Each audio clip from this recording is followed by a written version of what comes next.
ujung gang sempit yang hanya diterangi lampu kios dan sedikit remang lampu jalan, berdiri sebuah warung yang namanya tak bercetak dimanapun. Orang-orang menyebutnya dengan nama yang sama, Sop Buntut Arwah Penagih. Nama itu terdengar seperti ejekan pada malam hari. Aneh, menakutkan, tetapi selalu diucapkan dengan suara pelan seolah takut mendatangkan perhatian. Bayu pertama kali mendengar namanya lewat obrolan karyawan kantor lama yang kini jadi kurir. Mahal, tapi bikin ketagihan, kata Pak Guntur waktu menaruh nota kiriman di mejanya. Orang-orang bilang setelah makan itu ada yang hutangnya lunas. Ada juga yang lupa nama orang tua sendiri. Entahlah, yang pasti si penjualnya orang tua itu tak pernah mau jawab kalau ditanya soal dagingnya. Pak Guntur menepuk meja seperti memberi penegasan, lalu meneguk kopi pahit dan mengubah topik. Bayu bukan orang yang mudah percaya pada cerita-cerita seperti itu. Dia penulis lepas yang butuh bahan untuk blognya. Ia tahu bahwa cerita tentang makanan, khususnya yang berbau mistis, mudah viral. Tapi ada juga sesuatu yang lain. Malam itu, ia sedang menahan kantong kosong. Tagihan menumpuk, rasa ingin tahu dan sedikit putus asa bertemu dalam satu titik. Jika sup itu benar bisa menagih hutang atau setidaknya memberi jalan keluar yang aneh, kenapa tidak? Warung itu kecil, beratapkan terpal biru yang sobek di beberapa titik. Sebuah panci besar mendidih di atas tungku yang tak pernah padam. Uapnya harum, menggelait melewati dingin malam. Di meja kayu usang, mangkuk-mangkuk porselen dicuci bergantian, sendok beradu bingi. Seorang perempuan tua duduk di balik meja, rambutnya diikat rapi meski kulit wajahnya seperti peda sungai. Ada kerutan yang dalam dan mata kecil yang seolah menimbang-nimbang setiap orang yang lewat. "Malam mas," suaranya ringan ketika Bayu menyodorkan uang. Di depan mereka, dua laki-laki muda duduk membisu, piring kosong masih berbuih. Di meja lain, seorang ibu menutupkan sapu tangan ke mulutnya, matanya sembab seperti habis menangis. Bayu memesan sop buntut. Harganya lebih tinggi dari harga warung biasa. Cukup untuk membuatnya menimbang-nimbang 2 kali. Tepu ia menyerahkan uangnya. Perempuan tua itu tak tersenyum saat memberinya mangkuk. "Jangan minta lebih dari yang diberi," katanya, suaranya tipis seperti kertas. "Dan jangan minum sampai habis kaldu terakhirnya." Bayu mengangkat sendok. Kaldu itu gelap, kental, beraroma seperti campuran manis dan pahit, hangat merayap ke tenggorokannya. Daging buntutnya empuk, teksturnya seperti kenangan lama yang tiba-tiba mengisi mulutnya. Ada rasa asing yang menempel di lidahnya, bukan hanya rempah tetapi sesuatu yang seperti kenangan orang lain. Ia menggigit, menelan, dan merasakan sebuah ketenangan kecil, seolah beban di pundaknya seketika lepas. Di luar, hujan tipis mulai turun. Lampu jalan bergoyang oleh angin. Di antara bisik-bisik belanggan, Bayu mendengar potongan cerita. "Dengar-dengar dulu ada orang yang hilang," ujar seorang bapak, suaranya seperti mengunyah kata-kata. Suaminya hutang banyak, setelah makan itu hutangnya lenyap. Suaminya juga lenyap. Lenyap. Bayu menoleh, tetapi tidak menatap langsung, hanya mendengarkan. Ada juga yang ketagihan, bukan soal rasa aja. Mereka datang lagi dan lagi, membawa uang. Tapi tiap kali sepotong ingatan pergi. Nama, wajah, tanggal ulang tahun. Sampai suatu hari dia tak mengenali anaknya sendiri. Seorang perempuan pemuda menutup mulutnya, menahan nafas. Bayu mencoba menertawakan semua itu dalam hati. Tapi ketika ia memandang ke dalam mangkuk, sesuatu berkilau di dasar. Bukan kulit buntut seperti biasanya, melainkan sebuah gelang kecil terbenam kaldu. Ia mengira itu pantulan tulang. Ia mencelupkan sendok, mengambil kuas sampai hampir habis, lalu menahan godaan untuk menyesap hingga tetes terakhir. Perempuan tua itu menatap lewat kacamata bicilnya. "Bagus, kalau begitu. Satu aturan lagi. Jangan bawa pulang sisa tulangnya." Bayu pulang dengan perut hangat dan kepala penuh ide tulisan. Namun malam punya rencananya sendiri. Ketika ia sampai di kos sempitnya, ia belum sepenuhnya bisa mendengar detak jantungnya yang masih naik turun oleh hangatnya kuah. Di meja kecil ada secari kertas bertanda pengumuman dari pemilik kontrakan, tagihan listrik yang belum dibayar. Bayu membuka dompet, uangnya kurang dari yang ia inginkan. Ia memastikan, menghitung, menyesal. Mimpi datang tepat. Ia bermimpi berada di dapur besar yang tak pernah ia lihat sebelumnya. Di sana orang-orang duduk mengelilingi meja kayu panjang. Wajahnya samar seperti potret yang basah kena hujan. Mereka menoleh kepada Bayu ketika ia masuk, dan semua mulutnya bergerak tanpa suara.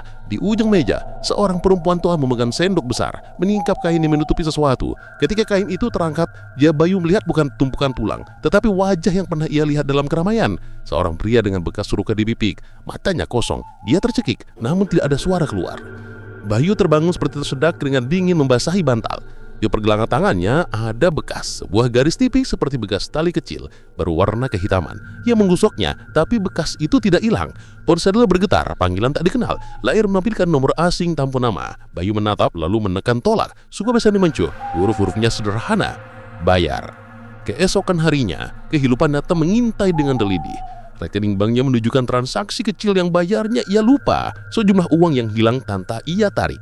Satu persatu, hal kecil yang ia anggap kebetulan gantung menjadi benang kusut. Dompet ternyata tiba-tiba beringan, kunci yang sempat hilang, nomor telepon seorang yang tak lagi ada dalam daftar kontrak. Teman-temannya mengatakan itu mungkin stres. Ibunya menanyakan kabar dan menaruh nada cemas dalam suaranya. Bayu menolak cita-cita mistis ketika ditanya, tapi satu pertanyaan tetap menggantung kepalanya. Apa yang sebenarnya ditukar dengan sop itu? Di pasar ia bertemu dengan seseorang yang menatapnya tajam, penjual ikan dengan tangan kasar. Dan makan tulang sampai pulang. Kata pria itu matanya lurus. Kalau tidak, nanti kau jadi orang yang ditagih. Ditagih apa? Bayu menanya, lebih karena penasaran daripada takut. Penjual ikan itu menghalau nafas panjang. Dulu, banyak tahun lalu, ada perjanjian. Manusia memberikan sesuatu yang bisa membuat sop itu istimewa. Bukan sekedar daging. Mereka menukar sesuatu yang tak bisa lagi dibayar dengan uang. Ingatan, nama, waktu, utang. Makhluk yang menagih itu katanya bukan hanya ingin uang. Mereka ingin kembali. Mereka menagih kelemahan manusia sedikit demi sedikit. Bayu berjalan lambat. Kata-kata itu berputar kepalanya seperti daun yang terperangkap dalam selokang. Di malam yang sama, Bayu kembali dengan warung. Perempuan itu sedang menentukan terpal. Cahayanya remang. Bayu berhenti di ambang. Saya hanya ingin bertanya, kata Bayu. Siapa makhluk yang kau maksud? Apa benar ada perjanjian? Perempuan tua itu menarik napas. Untuk saat wajahnya melembut seperti kain diteruskan. Banyak yang percaya karena takut. Sedikit yang tahu karena bayar mahal. Perjanjian itu lama. Pada saat orang yang terpojok mereka minta bantuan. Bantuan itu datang dalam bentuk rasa kenyang dan ketenangan. Tapi setiap bantuan ada harganya. Tidak semua warga tertulis di kertas. Dan yang datang menagih, mereka datang pelan. Mereka tidak merusak, mereka menekuk jangan membuat manusia sedikit demi sedikit. Kalau saya sudah makan, apa yang akan mereka bagi padaku? Bayu bertanya, nadanya setengah menantang setengah meragukan. Perempuan itu hanya menatap lalu menunjukkan Bayu dengan ujung sendok yang masih basah. Kamu sudah membawa sedikit dari warung Nimas. Kalau mereka datang jangan kaget. Dan satu lagi, jika kau pernah ingin kembali, jangan pernah menukar ingatan. Ingatan tak bisa dibeli kembali. Bayu pulang dengan kepala penuh kebingungan dan rasa bencut yang samar. Ia mencoba mengingat saat-saat sebelum ia makan sop itu. Wajah ibunya ketika telepon, lagu lama yang biasa ia nyanyikan di kamar mandi, tanggal ulang tahun adiknya. Hal-hal itu tampak biasa.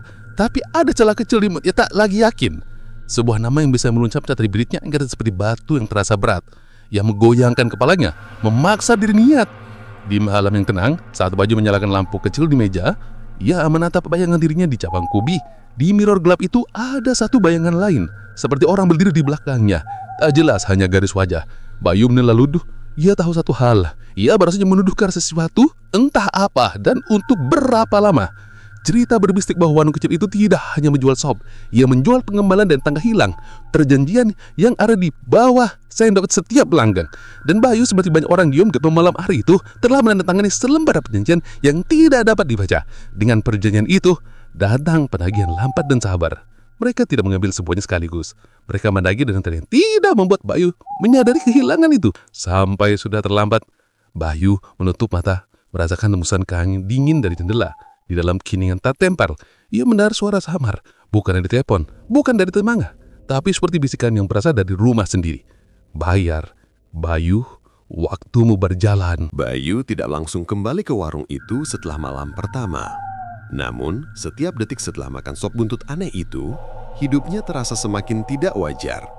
Pagi itu, ia terbangun dengan kepala berat, seperti baru saja tidur puluhan jam. Ponselnya penuh dengan pesan dari nomor tak terkenal. Semuanya berisi satu kata yang sama. Bayar. Ada ratusan, terkirim dalam jarak menit. Bayu gemetar, lalu buru-buru mematikan ponsel. Tapi meski ponsel mati, suara itu masih terdengar di kepalanya. Bayar, bayar, berulang seperti gema. Ia mencoba menenangkan diri dengan menulis artikel pesanan klien. Tapi saat menatap layar laptop, huruf-huruf yang ia ketik tidak lagi membentuk kalimat. Kata-kata yang muncul malah menjadi nama-nama orang yang ia tidak kenal. Siti Rahmah, Darto, Wawan. Semakin ia menghapus, semakin nama-nama lain bermunculan. Seolah laptopnya sedang dikenalikan oleh sesuatu. Bayu panik. menutup layar dan langsung menarik kabel listrik. Saat ia menoleh ke cermin kecil di kamar kosnya, ia nyaris menjatuhkan diri. Ada bayangan hitam samar berdiri di belakangnya. Tingginya sama seperti manusia, tapi wajahnya blur seperti basah oleh air. Bayu menoleh cepat dan tentu saja kamar itu kosong. Tapi saat menutup cermin, bayangan itu masih ada. Lebih dekat, seakan-akan menempel di pundaknya. Sore hari, Bayu memberanikan diri pergi ke pasar. Ia ingin mengalihkan pikiran membeli lauk biasa. Namun begitu melangkah di keramaian, ia merasa semua orang menatapnya. Tatapan itu bukan tatapan manusia normal.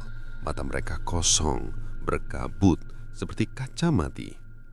Ia cepat-cepat membeli ikan, tapi penjual yang kemarin sempat menegurnya mendadak berkata pelan tanpa melihat wajar Bayu. Kalau sudah makan, jangan menunda. Mereka tak suka yang berutang lama. Bayu membeku. Apa maksudnya, Pak? Penjual itu akhirnya menoleh dan Bayu mundur satu langkah. Mata lelaki itu hitam pekat, tak ada bola mata putihnya. Suaranya rendah, hampir seperti bukan milik manusia. Kamu sudah dicatat. Jangan kira bisa kabur. Kalau tidak mau bayar dengan ingatan, mereka akan tagih nyawamu. Bayu berbelak-belak. Siapa mereka? Namun penjual itu hanya tersenyum aneh, lalu kembali mengatur dagangannya, seperti baru sadar dirinya sedang di pasar. Wajah dan matanya normal lagi, seperti tidak pernah terjadi apa-apa. Malam itu, Bayu tidak bisa tidur. Angin kencang menggoyangkan jendela kos Bayu. Ia mendengar langkah kaki berputar-putar di depan pintu. Awalnya ia pikir itu tetangga, tapi langkah itu tak berhenti, malah semakin mendekat, lalu menjauh, lalu balik lagi. Bayu mengintip dari celah pintu. Kosan tampak kosong, tapi saat menutup pintu, ia menemukan secara kertas terlipat di lantai. Tulisan tangan itu bergetar, tinta hitamnya seperti baru saja menetes. Besok malam kembali ke warung, atau kami datang menagih. Bayu menghela dingin. Ia ingin membuang kertas itu, tapi begitu ia lempar ke tong sampah, kertas itu sudah kembali berada di atas mejanya. Ia lempar keluar jendela, tapi kali ini kertas itu muncul tepat di atas bantalnya. Bayu mulai merasa tubuhnya lemas, seolah tenaga perlahan-lahan disedot sesuatu. Keesokan malamnya, ia tak kuasa melawan. Dengan langkah gontai, ia mendatangi warung sepuntut iku lagi. Jalanan terasa lebih sepi dari biasanya, padahal jam baru menunjukkan pukul 9. Lampu jalan satu persatu mati, menyisakan cahaya samar bulan yang terhalang awan. Warung itu sudah buka, meski tak ada pelanggan. Perempuan tua yang menjual sop duduk di kursinya, menunggu seperti tahu Bayu akan datang. Senyumnya tipis, matanya menatap tajam. Kau kembali, ucapnya datar. Aku sudah bilang, sekali makan, kau tidak bisa berhenti. Bayu menelan ludah. Apa yang kau jual sebenarnya? Itu bukan daging biasa, kan? Perempuan itu tidak menjawab langsung. Ia menuangkan sop ke dalam mangkuk. Kuahnya berkolak, aroma anyir bercampur rempah memenuhi udara. Daging ini hasil perjanjian lama. Ada yang beri tumbal, ada yang menukar dengan utang. Orang yang kau makan mungkin masih ada di dunia ini, atau mungkin hanya tinggal arwahnya yang gentayangan. Bayu merinding mendengar kata-kata itu. Kalau aku tidak makan lagi? Perempuan itu mendekat dan berbisik di telinganya. Mereka akan menagih lebih cepat. Dan percayalah, lebih baik membayar dengan perut kenyang daripada membayar dengan ingatan atau nyawamu sendiri. Bayu gemetar. Ia menatap mangkuk di depannya. Di permukaan kuah itu, ia tidak hanya melihat bayangan wajah sendiri. Ada wajah lain, wajah laki-laki dengan bekas luka, sama persis dengan mimpi buruknya malam itu. Wajah itu membuka mulut, seolah berteriak dari dalam kuah. Bayu teriak dan menjatuhkan sendok. Namun suara perempuan tua itu tetap tenang. Makanlah sebelum mereka yang lapar menjemputmu. Karena penagih tidak pernah tidur nak, Mereka hanya menunggu saat kau lemah. Dan di saat itu juga, Bayu merasakan hawa dingin menyelimuti tubuhnya. Dari sudut mata ia melihat sosok hitam mulai berdiri di luar warung, menatap ke arahnya. Semakin lama semakin banyak, puluhan lalu ratusan.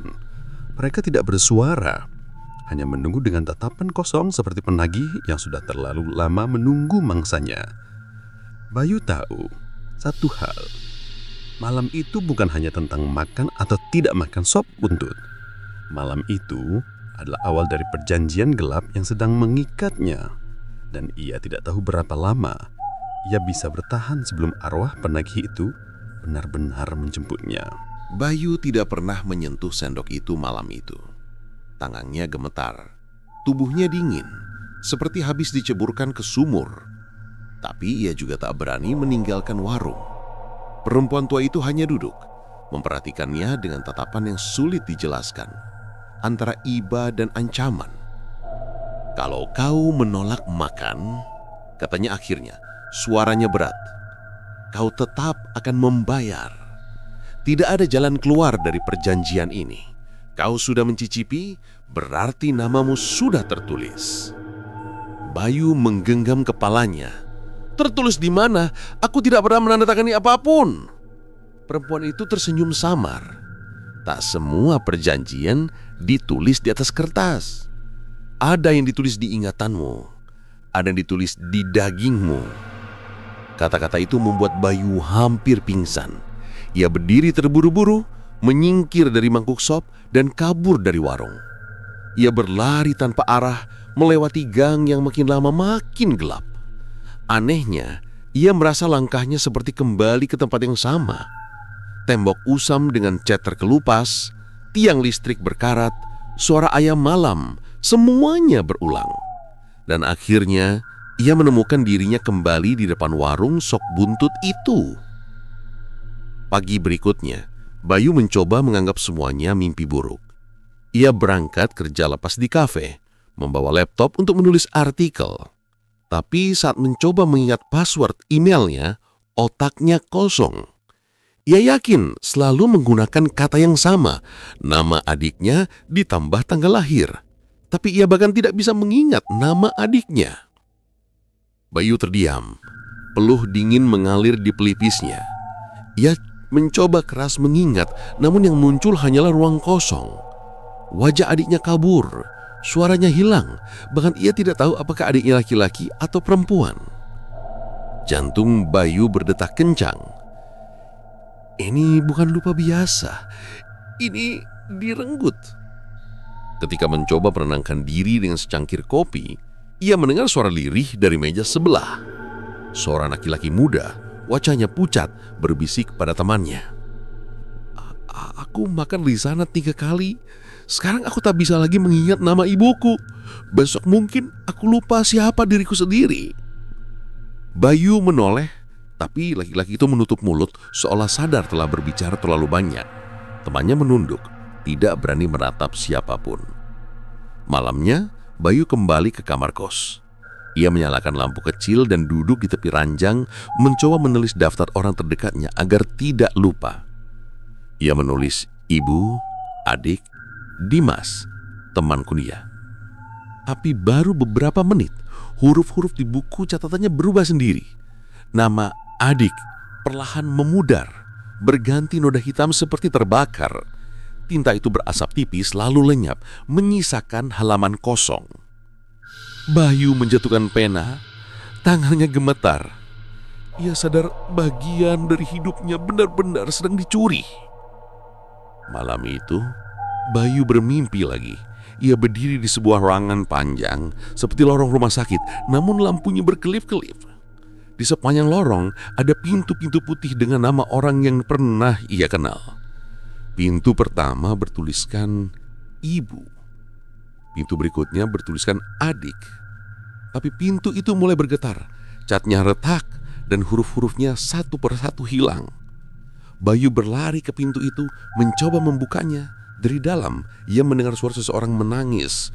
Suara yang seharusnya ia kenal, tapi samar. Saat ia berhasil mendorong pintu, hanya ada kegelapan. Dari kegelapan itu muncul sosok-sosok hitam yang sama seperti malam di warung. Tanpa wajah, tubuhnya seperti asap, tangannya panjang. Mereka bergerak lambat, tapi pasti menutup lorong. Bayar, bayar. Bisikan itu memenuhi ruangan, menggema ribuan kali. Bayu terbangun dengan teriakan. Bantangnya basah oleh keringat. Keesokan paginya, ia menerima telepon dari ibunya. Suara itu terdengar asing, meski ia tahu itu suara ibunya sendiri. "Bayu, kamu kenapa tidak pulang minggu lalu? Adikmu menanyakan kamu terus." Bayu tercekak. Ia ingin bertanya, adik yang mana? Siapa namanya? Tapi lidahnya keluh. Bagaimana ia bisa menanyakan hal yang seharusnya ia tahu seumur hidup? Ia hanya menjawab, "Maaf Bu, aku sibuk." Setelah menutup telepon, Bayu menangis perlahan. Ia sadar ingatan itu bukan sekedar hilang, ada sesuatu yang memakannya. Hari-hari berikutnya, Bayu mulai kehilangan hal kecil. Ia lupa kode pintu kos. Ia lupa jalan pulang, meskipun sudah bertahun-tahun tinggal di kawasan itu. Ia lupa wajah mantan pacarnya yang dulu begitu jelas di ingatannya. Setiap kali ia menghilangkan sesuatu, ia merasakan sesak di dadanya. Lalu mendengar bisikan samar di telinganya, "Bayar, bayar." Dan setiap malam, sosok hitam itu semakin dekat. Dari jauh, mereka hanya berdiri. Kini, Bayu bisa merasakan napas dinginnya di lehernya saat dia tidur. Suatu malam, ia mendengar ketukan di pintu kos, pelan, 3 kali. Tok, tok, tok. Bayu mendekat dengan hati-hati, menempelkan telinga di pintu. Dari luar terdengar suara lirih. "Bayu, ini aku, adikmu, bukakan pintu." Bayu terdiam. Ia tidak tahu harus senang atau takut. Suara itu terdengar tulus, begitu familiar. Tapi ia tidak bisa mengingat siapa pemilik suara itu. Dengan tangan gemetar, ia memutar kunci. Pintu terbuka. Dan yang berada di sana bukan adiknya, bukan siapapun yang ia kenal. Hanya sosok hitam, tinggi, tanpa wajah. Tapi mulut samar itu menggerakkan, menirukan suara manusia yang tadi memanggil, "Bayu, bayar." Bayu terjatuh ke lantai. Ia menutup pintu dengan sekuat tenaga. Keringat dingin mengalir deras. Ia sadar kalau ia tidak menemukan cara menghentikan ini, cepat atau lambat semua ingatannya akan habis. Dan saat itu terjadi, ia bukan hanya lupa siapa dirinya, ia mungkin tidak akan ada lagi di dunia ini. Bayu tidak tidur setelah kejadian pintu itu. Matanya merah, tubuhnya gemetar, tapi ia terlalu takut untuk memejamkan mata. Ia tahu, begitu ia tertidur, sosok-sosok hitam itu akan semakin dekat, merenggut ingatan demi ingatan, sampai ia menjadi kosong seperti boneka tanpa jiwa. Ia harus mencari jalan keluar. Bayu mulai menelusuri forum-forum di internet, membaca artikel misteri, bahkan blog-blog receh tentang kuliner angker. Hampir semuanya hanya berisi gosip. Warung sop buntut itu didirikan sejak zaman Belanda. Penjualnya bukan manusia, melainkan penjaga tumbal. Orang yang makan pasti akan ketagihan. Namun, di sebuah forum gelap yang jarang dikunjungi, Bayu menemukan sesuatu berbeda. Ada seorang pengguna anonim bernama Sakti93 yang menulis, "Aku bernamakan shop itu 3 kali. Aku hampir kehilangan semua ingatan tentang ayahku. Tapi aku berhenti dan aku selamat. Ada cara, meski tidak sempurna. Kalau mau tahu, jangan hubungi aku di sini. Cari aku di stasiun kereta lama yang sudah tidak dipakai. Datang tengah malam." Bayu tertegun. Hatinya ragu, apakah ini jebakan? Tapi ia tahu kalau ia tidak mencoba, cepat atau lambat hidupnya akan habis. Malam itu, Bayu memberanikan diri pergi ke stasiun kereta lama di pinggiran kota. Bangunannya sudah reot, penuh coretan, dan sebagian besar jendelanya pecah. Angin malam berdesir melewati rel berkarat. Jam menunjukkan pukul 00.15 ketika Bayu sampai. Ia menunggu beberapa menit, lalu terdengar suara langkah kaki. Dari kegelapan muncul seorang lelaki dengan jaket lusuh, wajahnya pucat dan lingkar mata hitam pekat, seperti orang yang kurang tidur seumur hidup. "Bayu?" tanya lelaki itu. Bayu mengangguk. "Kau Sakti?" Lelaki itu tersenyum kejut. "Itu cuma nama samaran. Asliku Rendra. Aku pernah makan sop itu 3 kali. Aku hampir kehilangan semua ingatan tentang ayahku. Tapi aku berhenti dan aku selamat. Ada cara, meski tidak sempurna. Kalau mau tahu, jangan hubungi aku di sini. Cari aku di stasiun kereta lama yang sudah tidak dipakai. Datang tengah malam." Bayu tertegun. Hatinya ragu. Apakah ini jebakan? Tapi ia tahu kalau ia tidak mencoba, cepat atau lambat hidupnya akan habis. Rendra kemudian bercerita. Dulu ia seorang pedagang yang terlilit utang besar. Ia mendengar kabar tentang sop buntut itu. Konon kalau makan, utang bisa hilang. Benar, setelah makan, penagih utangnya menghilang seolah lupa. Tapi setiap kali ia kembali makan, ada yang hilang dari dirinya. Pertama, tanggal lahir anaknya. Kedua, wajah istrinya. Ketiga, bahkan ia lupa di mana rumahnya. Kalau teruskan, aku yakin aku sudah kosong sekarang, tapi aku berhenti. Aku mencari cara. Bayu menelan ludah.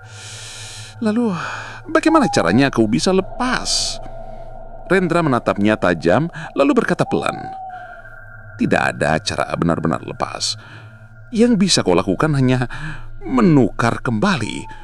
Kau harus menyerahkan sesuatu yang lebih besar, agar ingatanmu tidak terus dicuri.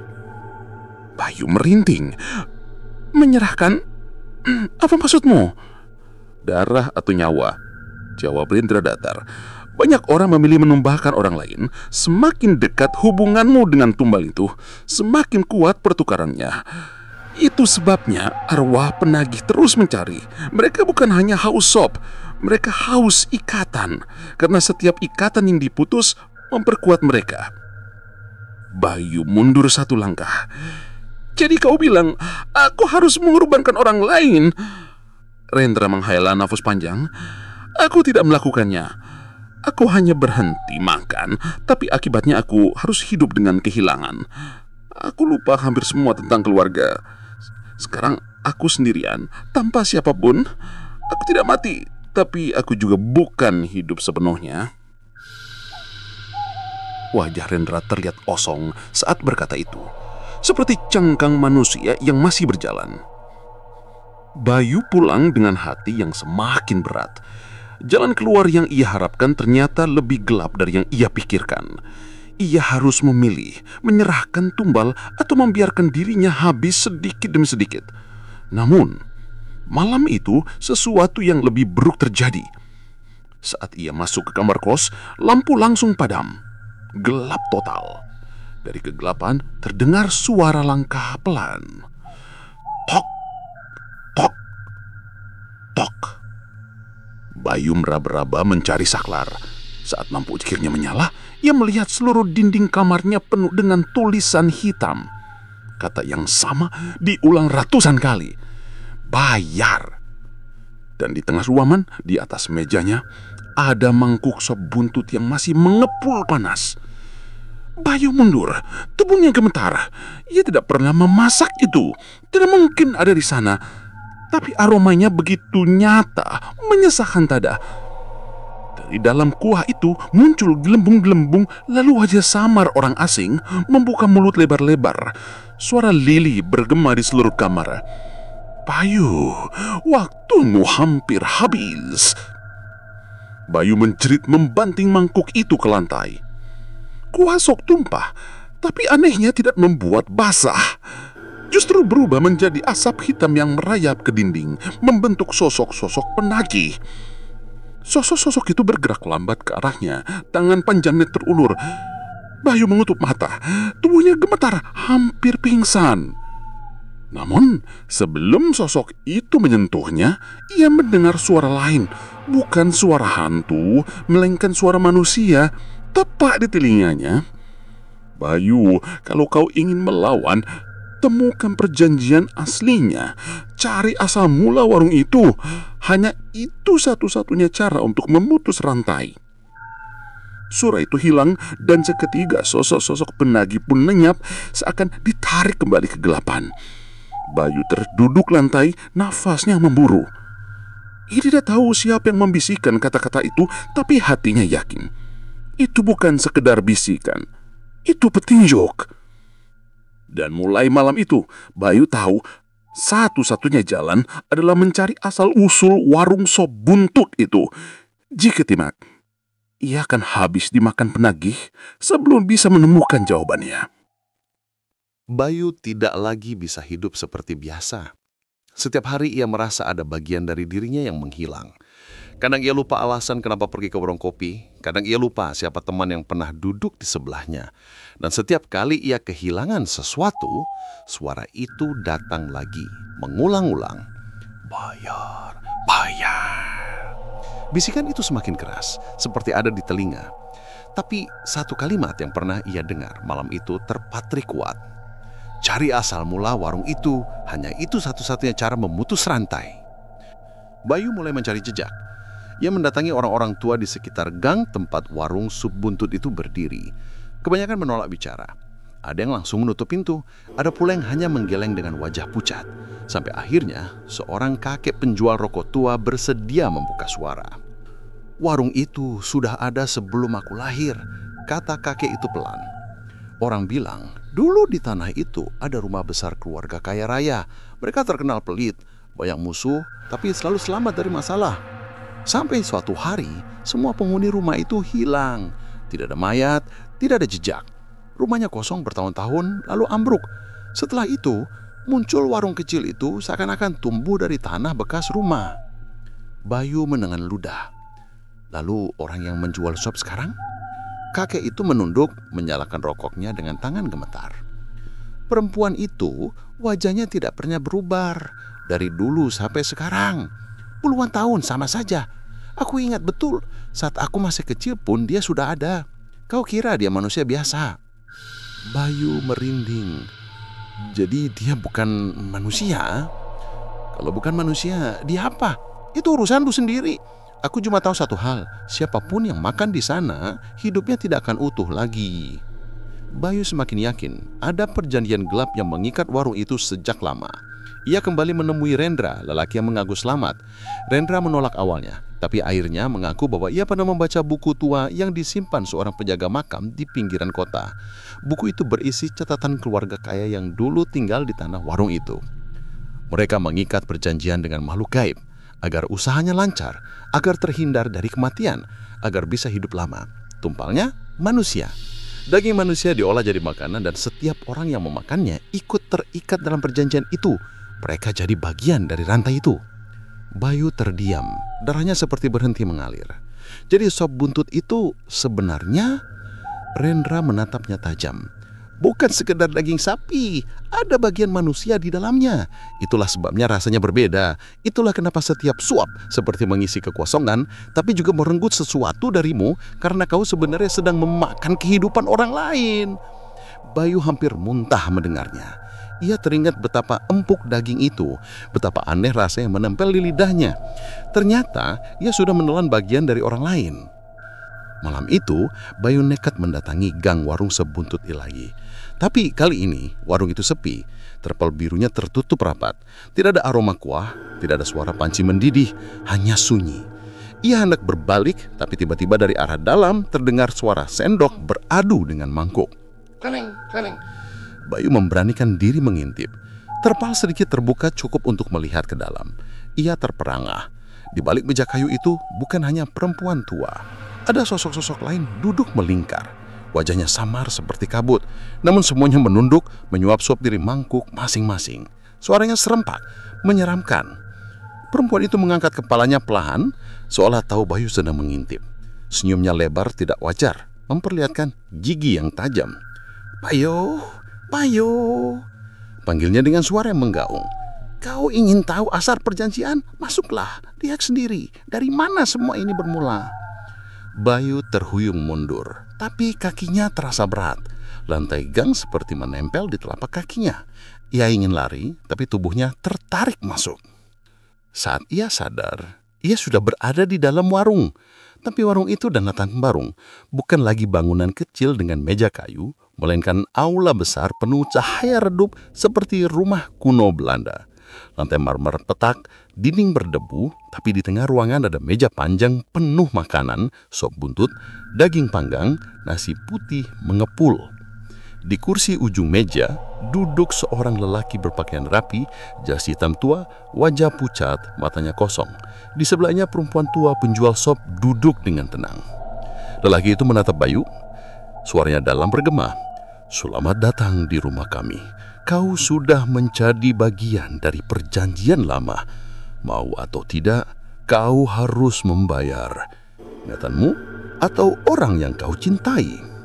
Bayu ingin berteriak, tapi suaranya hilang. Dalam sekejap, sosok-sosok hitam penagih itu bermunculan di sekeliling ruangan.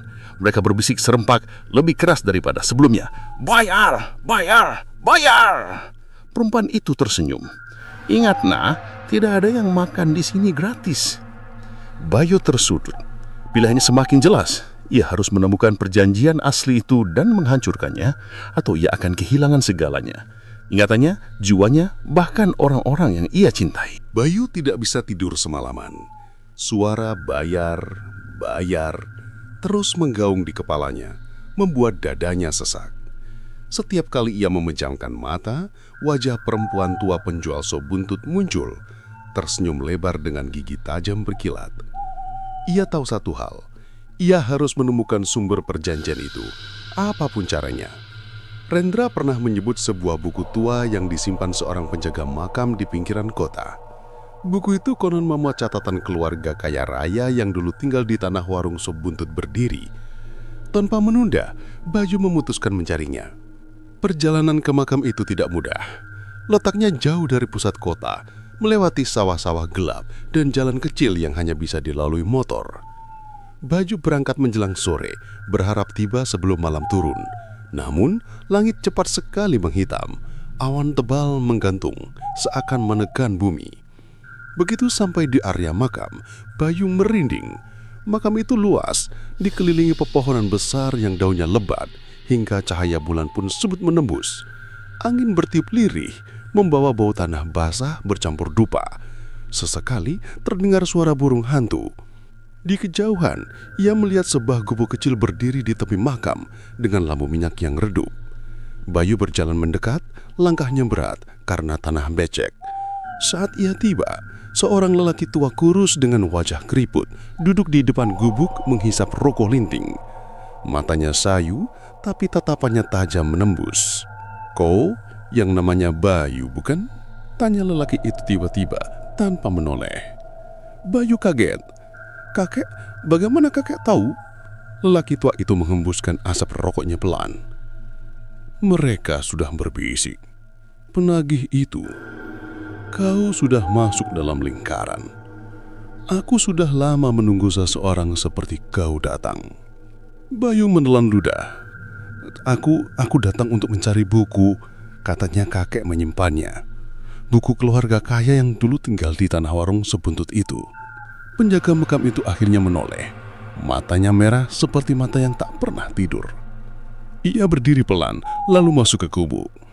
Dari dalam, ia membawa sebuah kotak kayu tua berdebu. Ia meletakkannya di meja bambu. Buku ini tidak bisa dibaca sembarangan. Siapapun yang membacanya akan melihat lebih dari sekedar tulisan. Ia akan merasakan apa yang ditulis di dalamnya. Bayu mendekat. Jantungnya berdegup keras. Kotak kayu itu bergetar pelan, seakan ada sesuatu yang hidup di dalamnya. Dengan tangan gemetar, Bayu membuka tutupnya. Di dalamnya terbaring sebuah buku tua tebal, sampulnya kulit coklat yang sudah retak, dan di bagian tengah ada noda merah tua yang sudah mengering. Seperti darah. Bayu membuka halaman pertama. Tulisan tangan berderet rapi dalam bahasa Jawa kuno, bercampur simbol-simbol aneh yang menyerupai jimat. Namun anehnya, Bayu bisa mengerti arti tulisan itu meski ia tidak pernah belajar. Halaman itu menceritakan seorang lelaki bernama Raden Surya. kepala keluarga besar yang dulu tinggal di tanah warung sop buntut sekarang.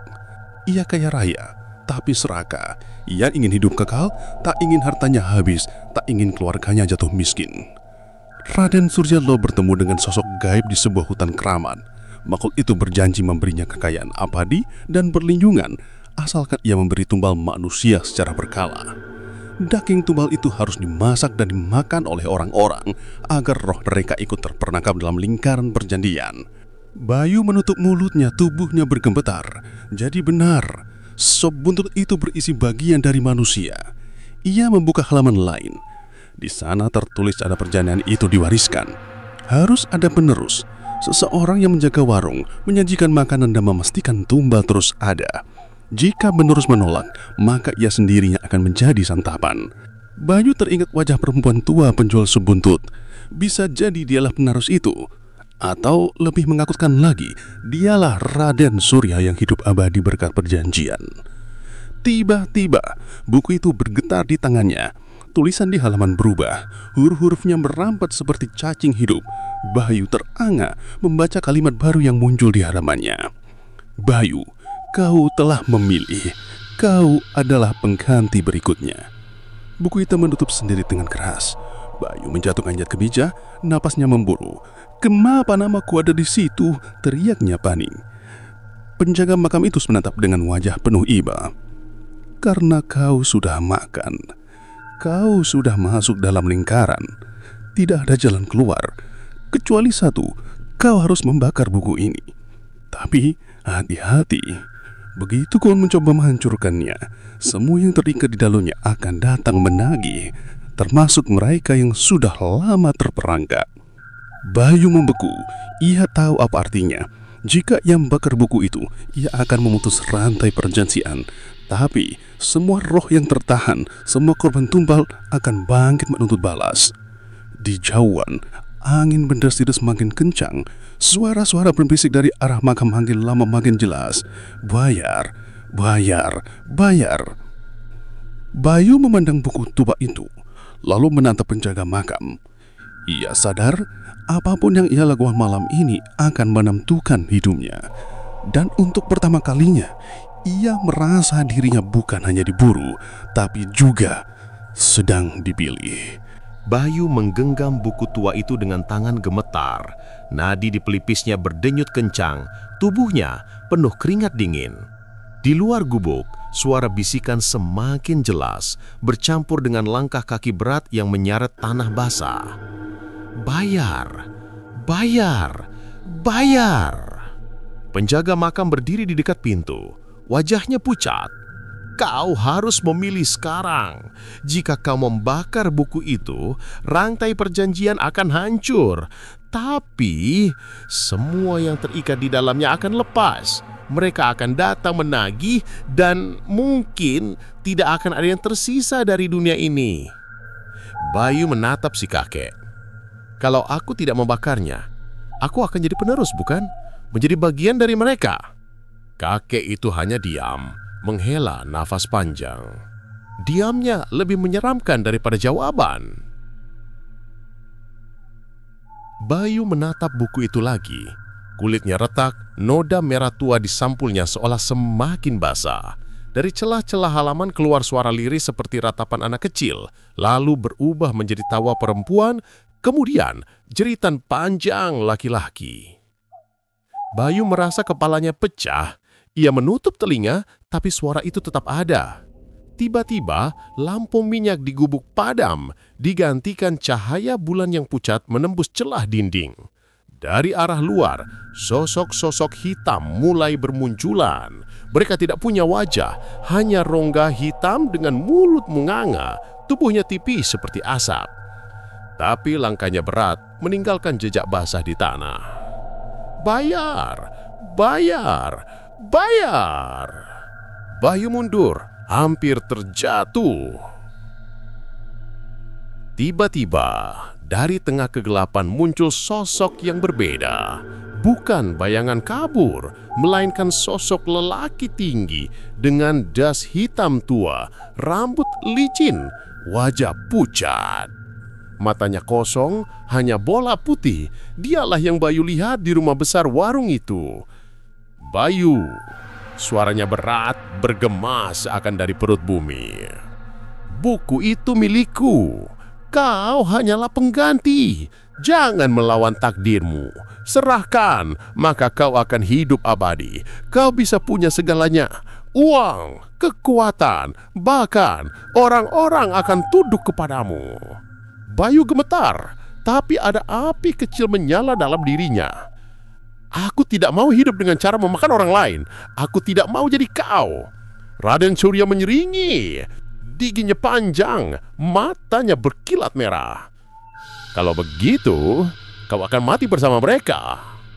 Sosok-sosok penagih mulai mendekat, mengepung gubuk. Mereka menjulurkan tangan panjang, jari-jari kurus seperti tulang menembus dinding bambu. Bayu mundur sampai menabrak meja. Buku tua itu masih dalam pelukannya. Penjaga makam mendekat, menyerahkan sebuah botol kecil berisi minyak tanah. Segara atau tidak sama sekali, teriaknya. Bayu menyalakan korek api dengan tangan bergetar. Api kecil menari, memantul di matanya. Raden Surya meraung, suaranya menggetarkan seluruh makam. Jangan, kau tidak tahu apa yang kau lakukan. Jika buku itu terbakar, semua jiwa yang terikat akan lepas. Mereka tidak akan tenang, mereka akan menelanmu. Bayu menatap sosok itu dengan mata penuh tekad. Lebih baik aku hancur bersama mereka daripada hidup sebagai iblis sepertimu. Ia menjatuhkan api ke atas buku. Dalam sekejap nyala besar membubung, menyabar halaman-halaman. Buku itu bergetar keras, lalu pecah seperti retakan kaca. Dari dalamnya keluarlah ribuan wajah, anak kecil, lelaki, perempuan, tua, muda, semuanya berteriak. Jeritan mereka menusuk telinga, mengguncang tanah. Sosok-sosok penagih jerit panjang. Tubuh mereka terurali jadi asap hitam yang lenyap di telan api. Raden Surya menjerit paling keras. Wajahnya meleleh seperti lilin terbakar. Tubuhnya runtuh, berubah menjadi debu yang berterbangan, lalu hilang. Bayu terampas ke tanah, tubuhnya terasa ringan sekaligus hancur. Api menyambar ke dinding gubuk, lalu ke pepohonan. Seluruh area makam bercahaya merah menyala. Di tengah kobaran api itu, Bayu melihat sesuatu yang aneh. Semua wajah korban yang tadi keluar dari buku kini berdiri mengelilinginya. Mereka tidak lagi menjerit, melainkan tersenyum samar. Perlahan-lahan satu persatu menghilang, seolah diangkat dari beban panjang. Bayu tersenyum demah. Kalian bebas sekarang, bisiknya. Lalu pandangannya gelap. Keesokan harinya, warga desa menemukan makam tua itu hangus terbakar. Gubuk penjaga makam lenyap, hanya tersisa abu. Tidak ada tanda-tanda orang di sana. Namun di tanah yang hangus itu, ada sebuah mangkuk pecah. Di mangkuk itu masih menempel sedikit kuah coklat yang baunya samar-samar mirip sop buntut. Dan sejak hari itu, warung sop buntut yang terkenal itu tak pernah buka lagi. Terpal birunya lenyap, meja kayunya hilang, seolah warung itu tidak pernah ada. Tapi ada desas-desus. Kadang, orang yang berjalan melewati gang itu larut malam masih mencium aroma kuah sop yang harum, bercampur dengan suara lirih, "Bayar, bayar, bayar."